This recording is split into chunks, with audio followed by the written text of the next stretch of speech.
Well, welcome back. Canada got some good news today. The economy topped expectations and grew 2.6% in the third quarter. That certainly pleases our guest tonight. François-Philippe Champagne is the Federal Minister of Finance. Joins us in studio. Good to see you.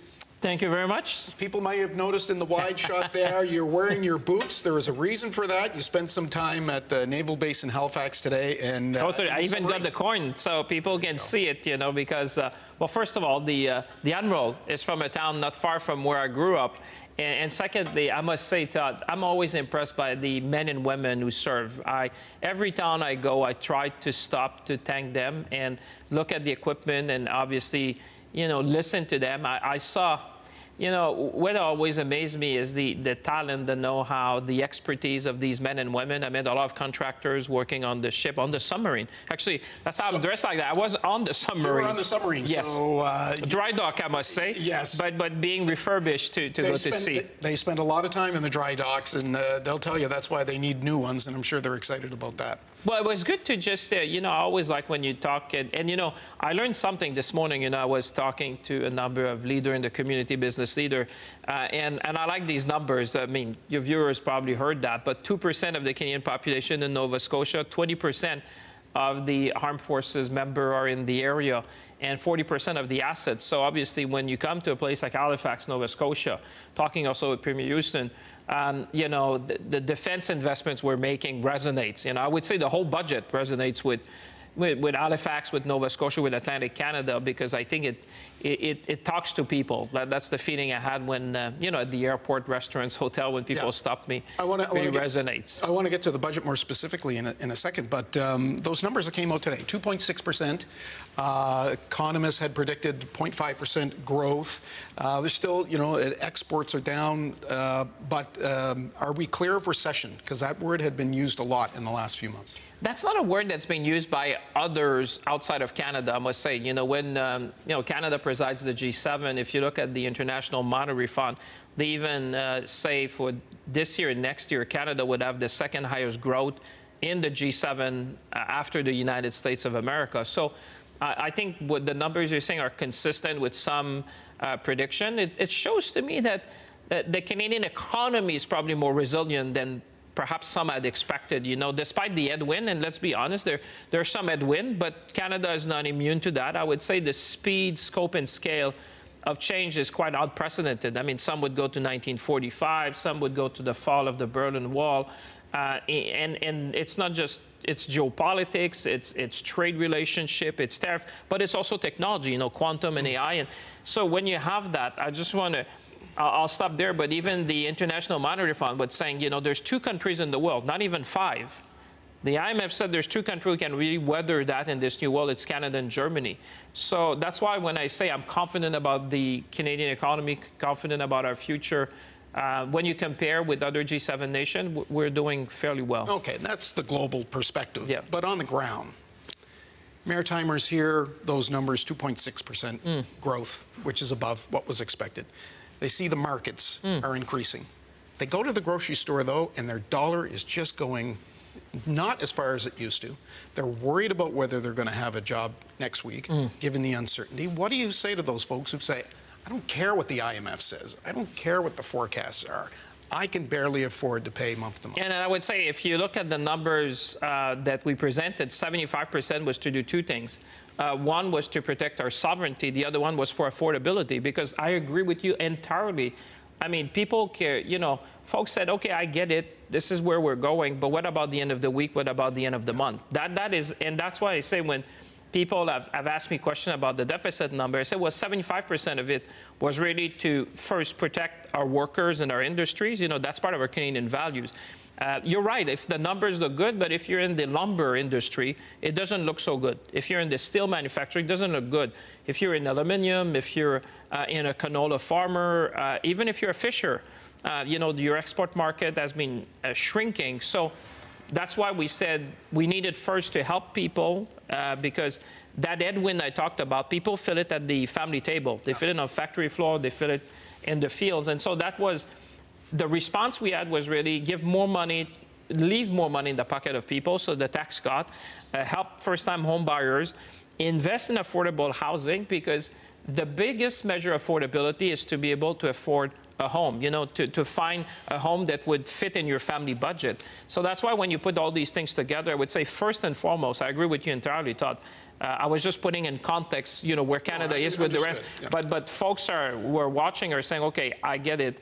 That's really affordability. That's number one. And then at the same time, they say, okay, but going back from the base once you've done that, make sure that we build the country we need and have the assets we need and defend our sovereignty, which was the other portion of the 75%. You mentioned the deficit. The deficit just over $78 billion for the year, almost double what it was the previous year.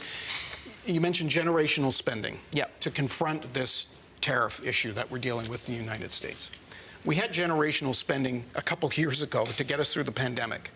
There's always a crisis looming. How much more can you keep stacking on deficits unless we start to repay that? Well, because there's always going to be something that's But I would suggest to you, Todd, that, most people would agree this is a very different world. I mean, the world you and I know is not going to be the world of our children. This is a different world. Right. Like I said, we're going to inherit this. Well, I would say, but that's why you need to change course, because the speed and scale and scope of changes, like I said, most would go back to 1945. So you can compare with what we had. This is at a scale that we have never seen in a generation, and multi-generation. It's technology, it's trade, it's geopolitics. The world is completely different. People get it. It's a very different world.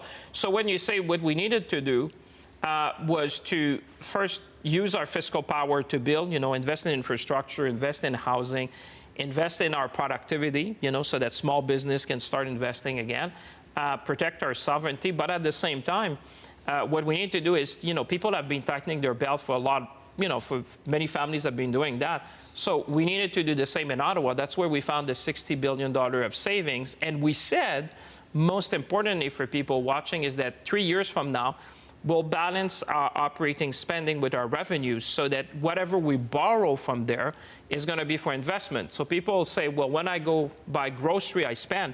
When I buy a house, I invest. It's kind of the same with government. And that's why we presented these numbers and say, this is the spending and this is the investment part. And in 3 years, we said, if we borrow, it's going to be to invest in our nation. That's the kind of thing which you need to grow the economy, because most of our infrastructure has been built in the 1970s, like pretty much in other G7 countries. Well, we're not different than many, but we need to double down. Investment is down, that the private investment is down, and how much can you keep borrowing? How much deficit, are we going to have, and will that impact these programs that Canadians have become very accustomed to? Well, that's why we need to grow the economy, I would say. This is the best way to protect that. And I go back again to the fact that, international institutions see 2 countries in the world, not even 5. They see 2. Germany and Canada, AAA credit rating, lowest debt to GDP, the second lowest deficit to GDP in the world, in the G7. That's Canada. We're in a very different fiscal position than anyone else. And therefore, what they say, if you have that fiscal power, they say smart country invest in themselves. So we need to create one Canadian economy. We need to make sure we become our own best customer. So I'm becoming to start, buying Canada first, and I've been advocating that for many years. Let me ask you on that about lumber, because, of course, in particular in New Brunswick, softwood lumber is an enormous part of the economy, as you know. The Natural Resources Minister says he's concerned about the sustainability of the aid package if this goes on. What they need is a deal, not necessarily money. And how long will you be able to fund an industry like that if we don't have our major?